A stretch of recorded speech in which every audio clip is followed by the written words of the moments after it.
Ladies and gentlemen, well, welcome to Meat People, this podcast to the Southwestern Meat Association. I can't wait to have these conversations, and we're going to do everything we can to make it entertaining and valuable and a great representation of meeting the people. And we're off. Hi, everybody. Welcome to another episode of the Meat People podcast. You know, born of the SMA, the family that the SMA is. And today we get to talk to Jim and Cathey Ondrusek. Anybody that knows anything knows they've been part of the SMA for like forever. And Jim's had a career in the meat business spanning some, I don't know, lifetime, you know. Well, I've been an SMA member basically all my life. My dad and my grandpa helped start SMA the year I was born. So tell me about your grandpa a little bit, because he came up the other day. Who was I talking to? Well, I can't remember exactly who I was talking to. I wish I could, because it would add color to the story. But we were kind of talking about Bob, and then what was his name? Willie, yeah. So let's back up one more generation. Okay, good. So my great-grandfather was a Czechoslovakian immigrant, and he stowed away on a ship and ended up in Galveston, Texas. From Galveston, he moved up to Ennis, which is a big Czech community. Several years later, he got a job working in a meat market in what's right downtown Dallas now. Back then, it was last street out of town. Before you go to the Trinity River bottoms, that was before the levees, if you know anything about Dallas. So that was all farmland. And he worked and ran that meat market for several years. In 1913, he bought it. Yeah. And ran it for 20 years in that location, and then moved across the river to the 11th Street location in 1933 and built it. My grandpa was working for him then, so I do remember my great-grandpa. My memories of my great-grandpa were him ill, laying in bed. That was pretty much, because there's quite an age difference, that's pretty much what I do. But my grandpa and my dad and my uncles ran Columbia Packing. So I worked at Columbia Packing. My grandpa was a great man. I worked there starting at 10, 11, 12 years old. We'd go in on Saturdays and whatnot, and he would pay us, right, 50 cents out of his pocket or something. Right.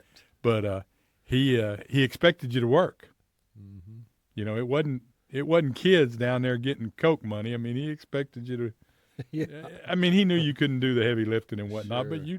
but I swept floors. We did similar with my granddad and grandmother. We'd come pull the weeds out of the flower bed or something, And I was like, kind of halfway did it, Right. And then, they came and inspected that, and if it wasn't good enough, you got to do that again, plus another job. So it was always like, do the first one good, and you might get away without having to do 10 more. So anyway, the important part about that is, and he was big in helping the industry go and whatnot, and involved in several associations, but he taught me work ethic. Yeah. Along with my dad, Mm-hmm. and which is a base for a lot of different things. Mm-hmm. If you got a good work ethic, you can survive. Yeah. I remembered who I was talking to. All right. His name is Travis Day, and he's an inspector, worked for the USDA, was an inspector. And he said the first job he ever had, or I can't remember the exact context of the story, but early in his career, we're kind of talking about, where Columbia sits is not like the safest place. Yeah, it's not the town. Taj Mahal. Yeah, right. And he was just talking about a truck broke down, not kind of close to the plant, and he pulled up, and I feel like he was saying, your granddad said, hey, let's run down there and get that truck right quick. We don't want to leave it sitting there. Yeah, too get it long." before somebody else does. Yeah, that's right. Anyways, it was crazy how life touches so many different people along the way, and that's kind of true about the SMA, how really that we're sitting here talking and have worked together and know each other this well. How that ever came together it's just God ultimately. It is. You know. And I'm in my, as far as full-time employment goes, I'm in my 50th year of the meat business. Yeah. So I'm old.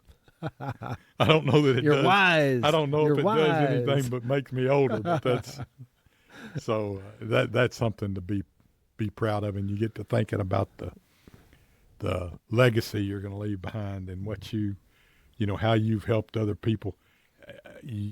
You'll get this one day, more, but the older you get, the more concerned you are about what you left behind. Yeah. The more the legacy and had the people you helped and that kind of thing. So it didn't mean the same to me when I was your age as it does today. Sure.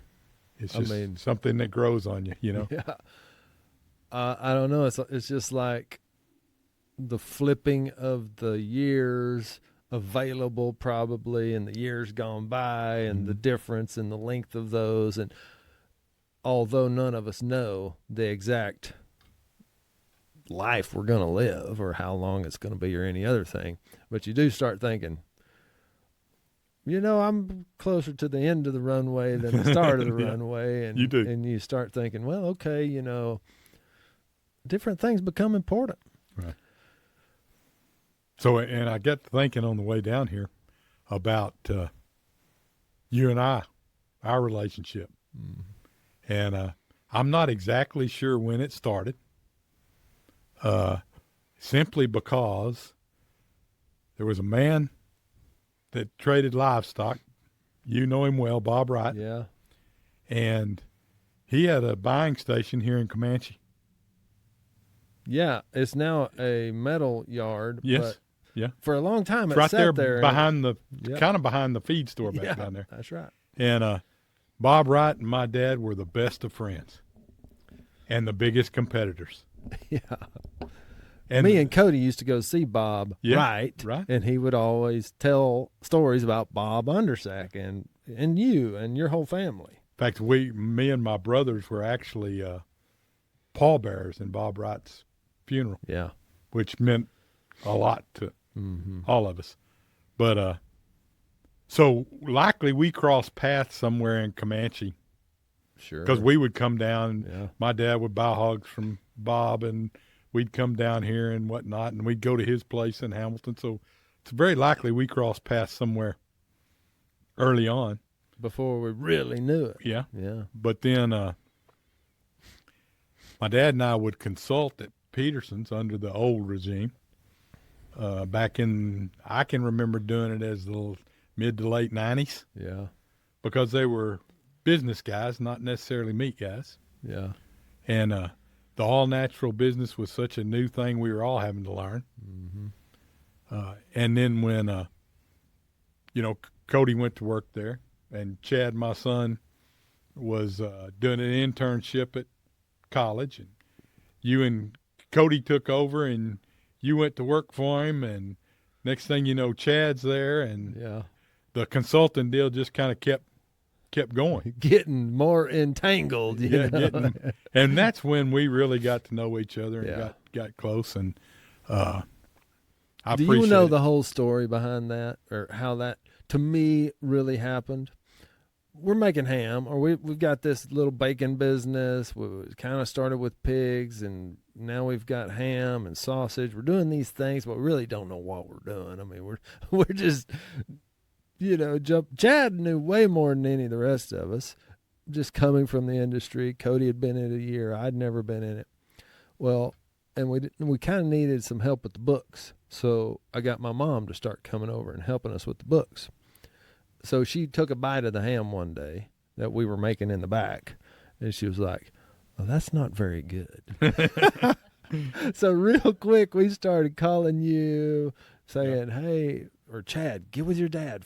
We got to get a ham that's good because we need to sell ham. And if it's not good, we might sell it once, but we're not going to ever sell it twice. Anyways, that's how I remember.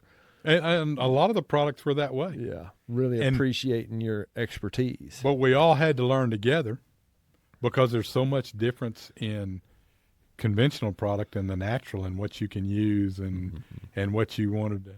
And there's so much difference in the natural products today as there was those early 20 years. years ago. Yeah. We'll be honest, and you'll say the same thing. There were a lot of them that weren't very good. Yeah. You know? I mean, when we first started making the bacon, trying to get it to look pink, we're putting beet powder, and I mean, it's like, it doesn't look pink, but it doesn't look gray. It's more purple, you know, but it's like, at least.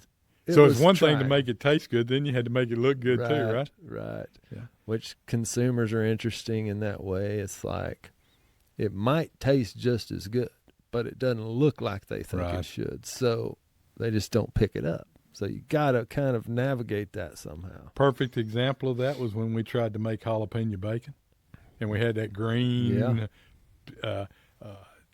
purge in the bag, and people just wouldn't pick it up. That's for right. nothing, you know? And I got a guy in Comanche that still begs me for the jalapeno bacon. Yeah. You know, he's like, every time he sees it, but he hey, tried I want that jalapeno and he wasn't bacon. eating with his eyes. He well, tried I think I cooked it for something, you know, so he was just eating it like without any of the knowledge of what it looked like in the package or anything. So he knew it was good before he ever ate it. Yeah. Before he ever looked at it. Yeah. Anyways, that's kind of hard to do with every customer. So in 2012, when I left Columbia, I went to work for a friend of ours, Jason Byer, working in his Kennedy sausage plant then, which he was converting to cooked food plant, which wasn't my thing. So I knew that was short-lived. And after 2 years with Jason, then I came down to Peterson's. It was like going home. Yeah. I've never had many jobs. But I walked in there and I felt like, okay, this is home. I know everybody. I already knew everybody, so it was a nice transition. Yeah. I mean, people that know you and Cathey, which she's sitting there being real quiet. I'm going to get her to talk in a minute. But no, you're just a kind of guy that wants to help. I always valued that so much working with you. It's like, man, Jim, I don't know what I'm doing. What do you think? Well, if I was going to do that, well, I need to sell some more. Well, I can't tell you how to sell it, but I can tell you how to help people, you know, and then that approach just puts you in lots of the right places at the right time to build a 50-year career. And I never put it in context, but a good friend of mine did. Rick Fitzgerald, that was with AC Legs. He's retired now, an SMA member. But his philosophy on sales was, I'm a terrible salesman. I can't sell anything. I'm pretty good at helping people. Yeah. And people buy from me because I help them. Yeah. And that's, I was doing that before, but I just never put it in words. Right. I didn't realize. You didn't know that was. This is what I was doing. Yeah. And that was, he and I were talking one day, and that's what he come out with. I said, you know, that sounds kind of familiar. Because there's no telling. As many sausage makers as we've got in SMA, Rick did some work at Peterson's. Yeah. As many sausage makers as we've got in SMA, there's very few of them that don't know or haven't worked with or Rick Fitzgerald hadn't helped. Well, I mean, this is like, you'll know what I'm talking about, and you may not know this is how your name carries around the industry, but you say Rick Fitzgerald. I haven't met a person yet that was like, oh man, I didn't like working with that guy. And almost everybody worked with him. Yeah. They're like, oh yeah, he'll help you. What'd he say? You know, what'd he say? Because I want to know. It's similar like with you, lots of SMA guys. Yeah, that's so true. You know, it's, oh man, yeah, Jim, he helped me. I remember that time we were stuck with XYZ and our plant couldn't run. They just brought it in and ran it for us. I mean, just stuff like that just goes around in the industry all the time. That is SMA. Yeah. Okay, so we're competitors. We sell the same customers. And it's a rare relationship because we're friends too. We're really family, and that gets thrown around really loose. Yeah. But we know each other's families. We know each other's wives and kids. And That's kind of why Cathey had to be in here. Like, she wasn't really planning on it, and she's not the most boisterous personality generally. she can't be. I can't keep my mouth shut. Yeah. But I promise, like, if you think about Jim, you think about Cathey, especially at SMA, and just the friendships y'all have. What Cathey, as the spouse and kind of that person that has been apart forever thanks to Jim, and then also raised a family in the SMA, what does it mean to you? What have you thought about it over the years? I love SMA. Yeah. It really is like a family, and I don't have a large family. So when I married into the Ondrusek family, I got a large family, Yeah. which was a blessing to me. But just being we didn't go to the SMA conventions when the kids were real little or anything. So I didn't really know a lot of people. And then when we started, I was wondering why we had not done that, because it was a lot to miss, and I would miss it now if we weren't going. But we gained some very, very good friendships. I mean, Clint and Sherry are our dearest friends, and I got to know them because of SMA. I didn't know them before. Right. So it really does feel like a family to me as well. So, And you don't work in the meat business. You're in education. So how does the foundation and the thing they do to help out kids, and how does that strike your fancy? Oh, wow. It's impressive to Yeah. me. I mean, every year when he talks about how many scholarships and the amount of scholarships, the position that I'm in at a private Christian school, not all of our kids go into the meat business, Yeah. But I'm just impressed with the fact that it means so much to them that they want to help kids go into that business. And of course, when that scholarship foundation started, it started with your dad's name, correct? Yeah. And so that means something. Yeah. Because I know his dad would just be so thrilled with how it's grown. Sure. So. Yeah. well, and just a quick story on Cathey and my dad's relationship. So the day we married, this is true story. Now this has got to be good because true. The day we married, he pulled me off the side. And he said this in front of her, too. Yeah. And he said, don't screw this up. If you do, she's in, you're out. So they had a really good, close relationship. Yeah. Treated me more like a daughter than a daughter-in-law. And I miss him very much. My father-in-law and mother-in-law, I feel, treat me a lot like that. It's like very comfortable to be around them. They're very, interested in what I'm doing and my success and helping, so I kind of relate to what you're talking about. It's like marrying into, it's kind of outlines the importance of marriage, and don't treat it lightly. Like make it a real commitment. Yeah, and you said that about you felt comfortable around your in-laws.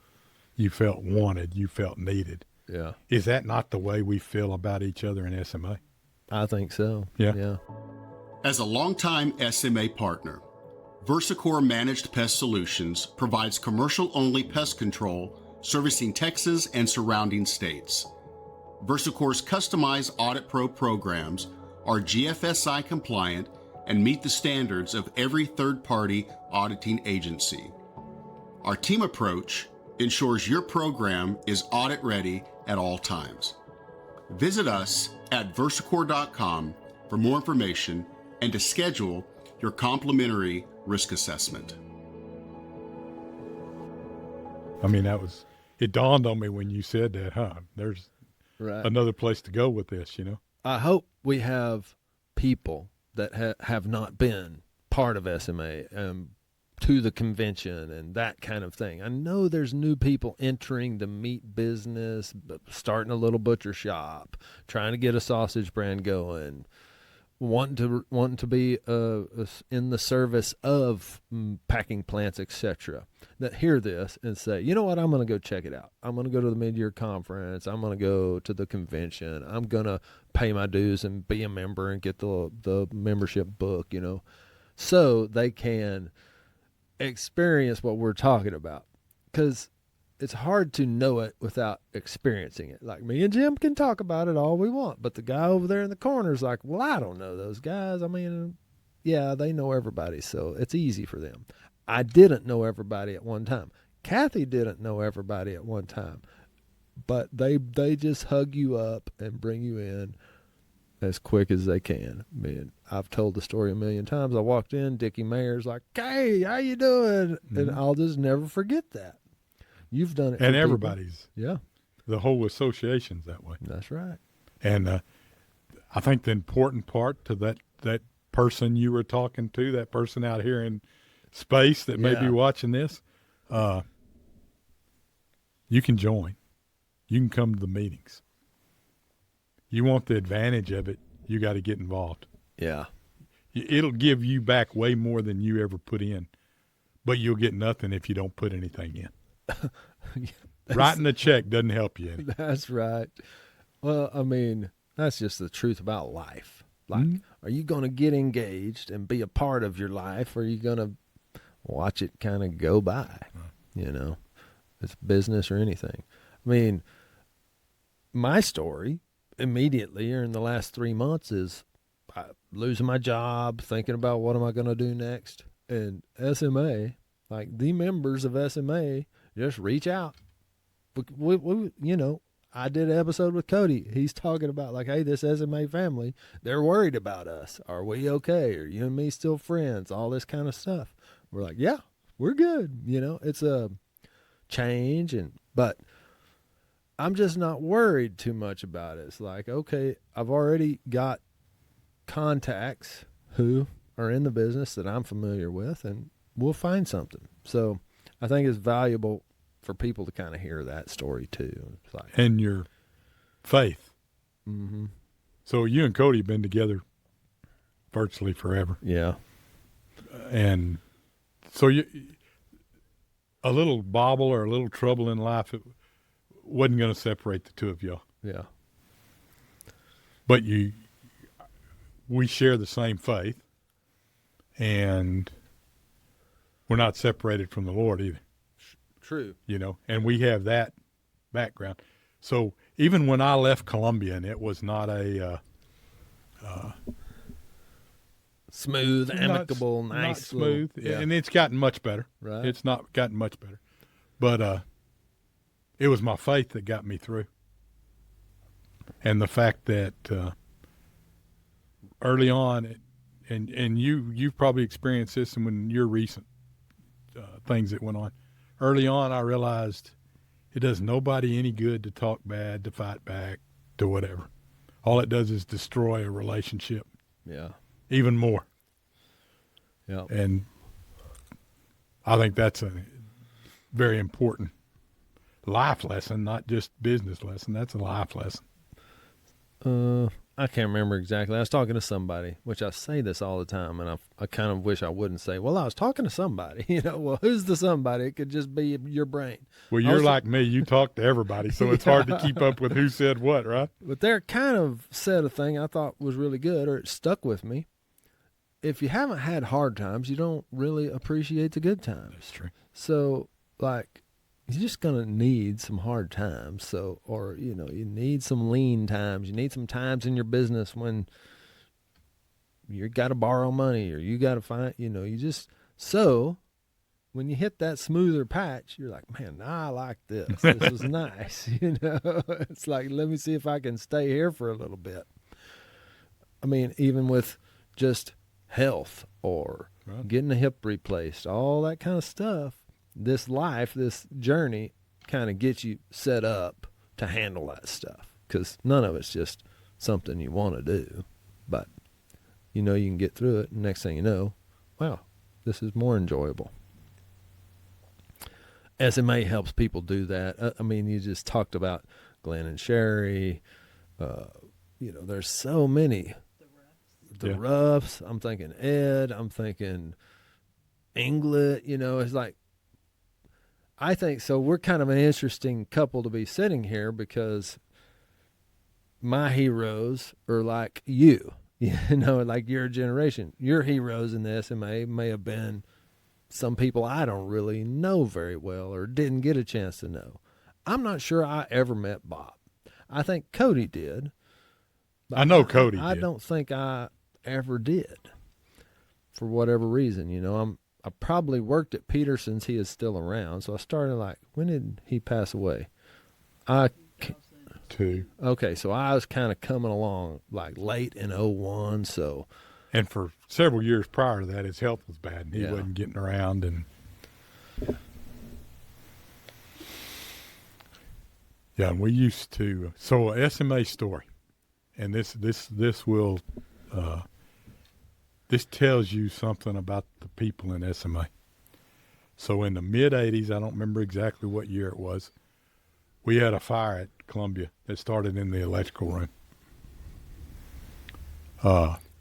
And it, because of where it was, we couldn't just wall that part of the building off. I mean, it burned all our electricity up. Yeah.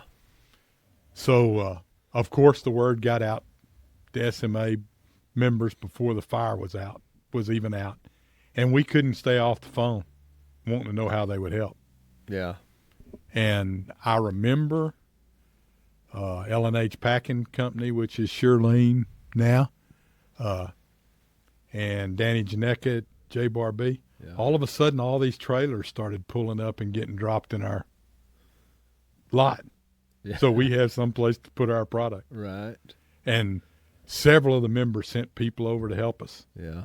And we would not have made it without the help. But the help was so overwhelming that we had to say, "Hey guys, stop." Right. You know, I don't have a place to park another trailer and don't need it, you know. Yeah. The place is empty now. We're good, you know. Yeah. Now we just got trailers for nothing. But even for months after that, and they did similar. They made products for us and did not. And they would make, somebody would make a product for us to get us by or something. And even though we were competitors, they never stole our recipe, never stole our customer. They did it out of the kindness of their heart, and they're willing to help people. Yeah. And that's, SMA's still that way. Yeah.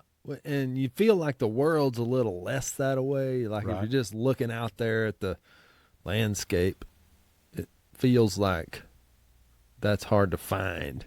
But, I mean, the SMA group is still a lot that way, and these next generations have been raised with these principles and cultures, and so they're going to continue those businesses and those that way. So I think that's one of the reasons why our scholarship program, and the way it's not just scholarships. Scholarships gets all the publicity behind it, but it's the way that the SMA people take in those young people. Mm-hmm. They're important to our association. We have such a relation with the college. We want them there. We want them to be part of our group. We work at things to make them so that they learn these things. They learn this culture. yeah. And a lot of times you can tell somebody something, but they'll really learn when they see it and do it. Yeah. More is caught than taught. Yep. You know, they're just catching it from being a part of it. I feel like I learned way more working with you than sitting around having you tell me how to do it. You know, it's like we're just side by side here. It's like, come on, I'll show you. And you're talking about the generations and your heroes. So I'm not sure I'm worthy to be anybody's heroes, but I had some. Well, you look up to people. I mean, hero's a big word, Right. and you know, but But there's mentors. You take Jim Henry. You know, and he was on my mind. It's crazy you bring him up. I can remember we would have a piece of equipment or something that would break down. We were in Dallas. Jim Henry's place was in Houston. And it always seemed to break down 4 o'clock in the afternoon or something. Yeah. And we'd call Jim. Hey, what do we do about this? I'll be there in the morning. Yeah. And we'd roll in the lot about 5 o'clock the next morning. There, Jim Henry sat with his trailer and some kind of piece of equipment, and he would make that phone's ringing. Will you? Oh, well, it might be mine. No, it's mine. I can hear it coming over. Oh, don't worry about it. Anyway, so that's just another example. David Ruff. Yeah. You know, I mean, I go on. Jack Peoples, people you don't even. Well, I don't know Jack Peoples. I'd heard of, or you know, I'm pretty sure I've seen Jim Henry, but I don't really think I got to talk to him. Which, Cecilia, if you're listening, I'm coming. I want to talk to you. You know? And let him. Yeah, right.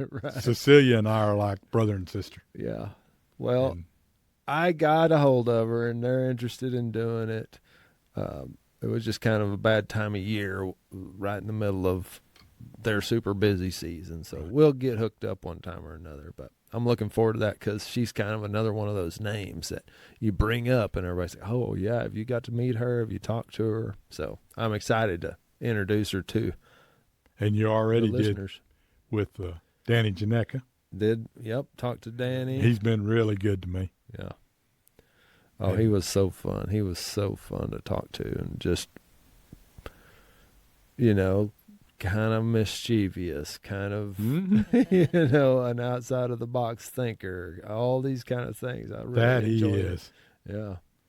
And there's not many people that are that successful that are that down to earth. He's just another guy. Yeah. You I know? mean, he just talked to me like we were friends. He'd known you all his life? Yeah. Well, what do you want to know? Well, you know, what's your name? And what was that story? We were at the convention and you were nervous. You wanted to interview him. You were nervous about it. Yeah. Right? Yeah. You had never met him. I really couldn't get in touch with him. You know, I don't know if he ever looks at his cell phone. Maybe he does. He's got somebody that does it for him. Yeah, right. So I'm like, Jim, take me over there. I need to talk to Danny. And you're like, all right, let's go. And like 5 minutes later, y'all are like you've known each other all your life, right? Yeah. Yeah. But we could sit here all day and tell those kind of stories. And I've left some very worthy people out. Sure. But just the ones that popped in my mind, you know, but it goes on and on and on and on. Yeah. And of course it takes leadership to make any association work. And we're very blessed with Joe and Lacey and the leadership we've had I can remember days when the leadership may not have been as good. Well, it was not as good as it is today. Well, you know, I mean, it about fell apart once or twice, you know, the whole thing. So somebody kind of had to stand up, said, no, let's hold it together. Let's come up with an idea. Who's got one? I mean, people just don't get it, but those boardrooms of these associations or companies, you know, they're not just always easy places to sit because you got to deal with tough questions, tough issues, like realities. Different agendas. Yeah, different agendas, all personalities, all those things. Like, I think my personality is just awesome. I love it. But I promise you, there's some people that can't stand it. You know, it's like, geez, here comes Neil. I guess I wish he wouldn't be coming over here. I don't want to have to deal with that guy. Well, if it helps, you always put a smile on my face. Well, I mean, and likewise. So, you know, we jive pretty good. But you talk about some of the rough times in SMA. I can remember when SMA was having a particularly rough time financially. And a good part of the members were so dedicated to SMA and wanted SMA to survive so well. I can remember them paying their dues several months early. Yeah, yeah. Just to keep the association afloat. Well, and you've told me this, and other people have mentioned this similar truth. A lot of those early members, founder type companies, well, they almost wouldn't do business with you unless you were an SMA member. Oh, yeah. It's kind of like, hey, you want to talk? Well, fill out this application. All right, now we can, well, you got a chance anyway. My dad lived that. Yeah. Okay. And he would always be polite to the people. And if they came in there and they were selling something, he would listen to everything they had to say. Yeah. And then he'd reach in his drawer and pull out one of those applications and say, when you join this association, come back and see me. Yeah. I mean, and then he lived up to it. Sure. I mean, he did it. I mean, I wish everybody I ever called on would do something like that. You know, it's like, okay, cool. I heard all your pitch about how great your bacon is. Now, join this association. I mean, because it's a way that I can show my commitment to my whatever it is I'm selling or my brand or my business and build a relationship, which at the end of the day, that's all we got. That's what it is. I've, just going through some of this experience, I'm realizing my time, my expertise, my network is what I have. Mm-hmm. It's not some other thing. It's those pretty simple things. If you just spend time on them, you can grow them and make them valuable. Are you ever going to retire? Like, what do you think about that word? I do think about it quite a bit. Yeah. In fact, at Peterson's, we have a plan in place for when I retire. Yeah. And recently, my son's gone to work for me. And we're in a heavy dose of training. Yeah. That's kind of the succession plan. Right. And then he'll have to have somebody help him and, train them. But that's kind of the succession plan. But as far as me, I don't see myself ever fully retiring. I see myself slowing down. Yeah. And I've already got some things that I do. Peterson's has said they want to keep me, if nothing else, on a consulting type basis. I trade a little meat on the side and do some stuff like that. I think I'll slow down. Yeah. I think the day I quit may be the day y'all kick dirt on me. So, right. I mean, Bob Wright was a little bit that way. He was a lot that way. He was slowed down, but like on Fridays, Cody and I would go out to his office and phone would ring. He'd be talking to somebody at Columbia about how many loads he was still dabbling in the business, but he wasn't like 24/7 in it, right, like, with the pressures of all that and that kind of thing. That's kind of where I see it going. Yeah. Something along those lines. What do you I'm think, not sure Cathey? how it falls out. Is he telling the truth? I think so. Yeah. I don't ever see him stopping either. I see it more of a opera thing. That both of us are ready, I think, to slow down. I was going to ask you kind of the same question. I mean, we have a succession plan as well at school, and so the person that I see that will probably take my place is awesome. Yeah, doing a great job, and so we've got it in our minds. Well, I mean, to me, really, I don't know. It's kind of a weird question to ask. It's kind of maybe uncomfortable. I don't know. But I think it's super important because all of these businesses need to think about these things, like how are we going to transition from this ownership to this ownership, or this person playing this role to somebody else playing that role. It's not always over retirement. Sometimes it's over promotion. Like, we need this person to move up. Who's going to take that spot? How's it going working with Chad? Good. Yeah. Good. Yeah. We can clash now and then because we're so much alike. Yeah, right. But we can have a clash, and 5 minutes later we're fine. Oh, yeah. We're really good at putting it behind us. Yeah. But we've had a lot of practice. Sure. Well, I love Chad. I love working with him. I love you. I love working with you. But you do, I mean, I could see y'all butting heads over things, or,